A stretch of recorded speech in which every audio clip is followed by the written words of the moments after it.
what a comeback. Yeah, the belief of the team is always there. The belief by the fans on us is amazing. They pushed us through difficult moments this season that we have made great comebacks. The club is made also by that. We know in the past we have done a lot like these results, so it's a great result for us, obviously. But now we have a big match on Sunday. Well, I think in the first half we played really well. We were much better than the opponent, than Manchester United at home in Old Trafford. We knew that it's really difficult to compete here, and then the second half was a bit different. They show more intensity, more rhythm, and I think the draw, the goal of Fred, we suffer a lot. First half we don't play like you play, we play, but in second half we are much better. We start very well. We scored early, so we have a good talk in the halftime with the coach, and we change our mind in halftime, and we go to second half very well. I think both goals were before we lost the duel. We lost the duel. Maybe physically they were stronger than us, and that's why we suffered the 2 goals. But we have to be proud. We knew that Manchester United now is coming back. Now we have to focus in La Liga and Copa del Rey. This season we have been good. We've been really good because also they are always behind us. But this season is something different. You can feel it between them and us.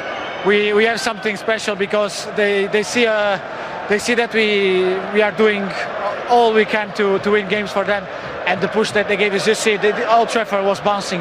That's why we get results. When you get the goal straight after the second half starts, you know they will be behind us. So it was just a matter of time to score the second goal. Yeah, it's really nice to hear Bruno talking about that connection between the team and the fans. It hasn't always been like that in recent years, so it's something very special. And this was such a special tie as well. It would have been a fitting final either in the Europa League or Champions League in seasons of old. And it really lived up to it, didn't it, over the 2 legs? It really was high quality. I thought it was amazing. I thought the standard of football over the 2 legs was outrageous at times. Acid test for Man United in terms of where they've been at domestic competitions and in the Premier League, but you draw Barca in the new camp. They played really well.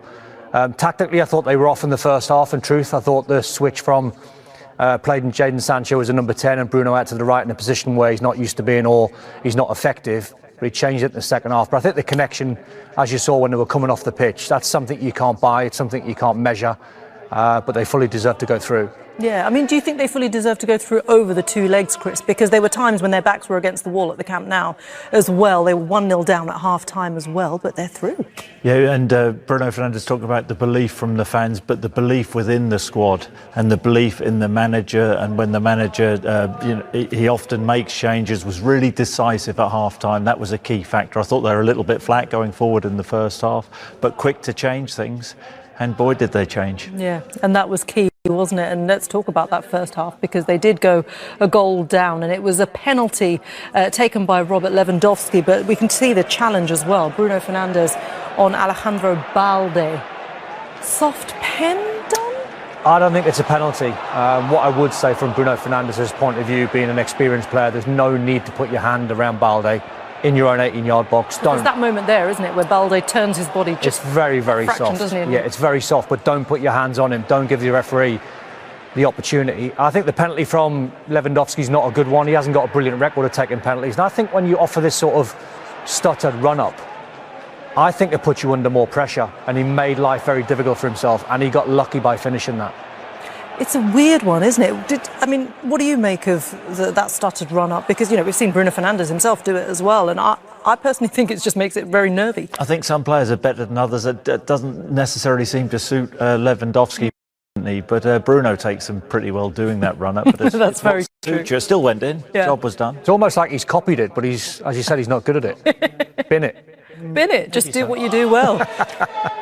You can hear the goal show, by the way. They're in the middle of a penalty shootout, just so that you know. We just don't have friends in the background hanging out during our show. Let's take a look at the equaliser. This was from Fred. And every time for Manchester United, they go on to win the game.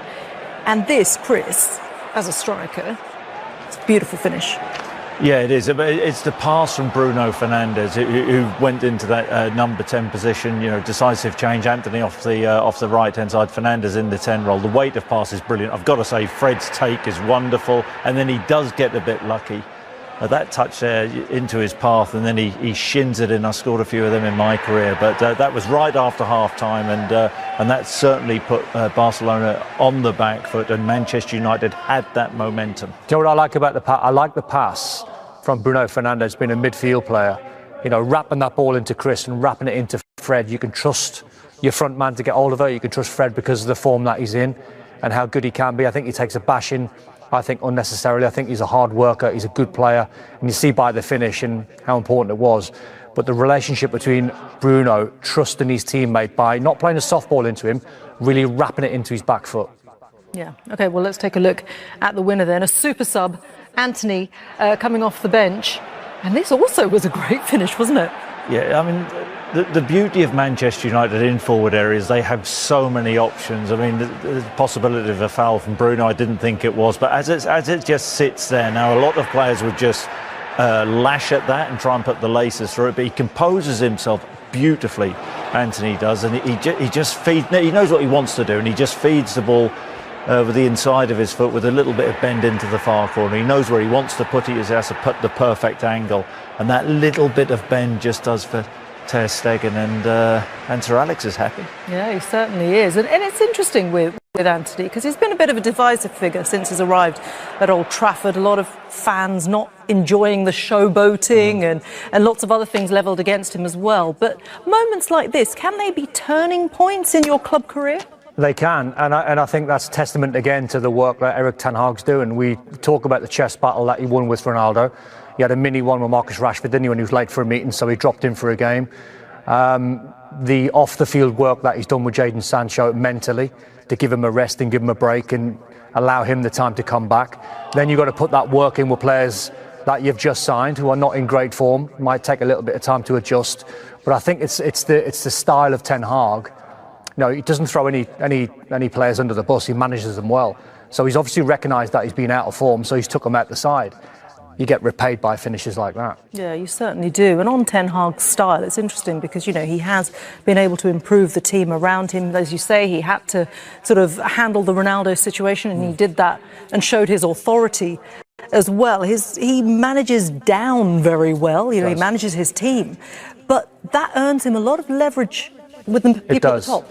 It does. I think as well as he manages down, because what he's doing to the board and the members on potential takeovers, whatever, he never seems fussed, doesn't want to get involved.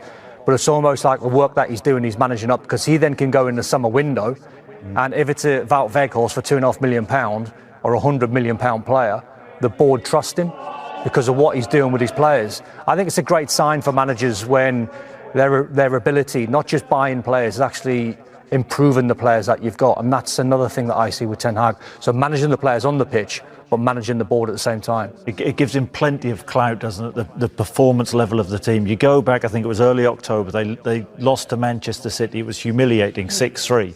And I think since then they've won 22 out of 29. That is incredible. They're still in 4 competitions.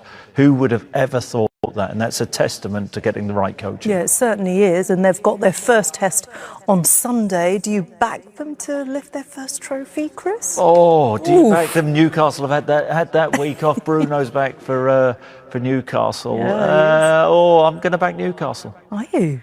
Oh, yeah. Oh, he's happy. Didn't see that coming. Carry us. I didn't see it. Full of surprises, I thought I was the only one that was going to back Newcastle, being a Newcastle fan. I didn't expect that. I have to admit, I didn't expect that. But it is United who